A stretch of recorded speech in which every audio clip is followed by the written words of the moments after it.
अगदी. हे म्हणजे भाषेच्या विकासाची अगदी पहिली पायरी आहे. बाळ स्वतःच्या आवाजाचा प्रयोग करतंय. अच्छा, जीभ तोंड यांच्या हालचाली शिकतंय. आणि आवाजाबद्दल बोलतोच आहोत तर अजून एक गोष्ट, आवाजाच्या दिशेने मान वळवणे. हो, हे तर लगेच लक्षात येतं. ओळखीचा आवाज, खास करून आईचा, आला की बाळ लगेच तिकडे मान वळवतं. किंवा खेळण्याचा जरी आवाज आला तरी बघतं. बरोबर. यातून दिसतं की बाळाची ऐकण्याची क्षमता विकसित होते.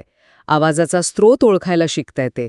परिसर आणि त्यातल्या गोष्टींमधला संबंध जोडायला लागतोय. आणि याच निरीक्षणातून पुढचा टप्पा पण येतो ना, चेहरे आणि हावभाव ओळखणे. अगदी.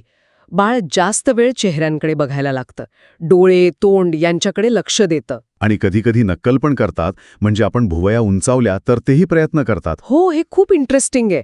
कारण यातून त्यांची निरीक्षण क्षमता दिसते आणि थोडीशी सहानुभूतीची म्हणजे एम्पथीची सुरुवात पण दिसते. अच्छा.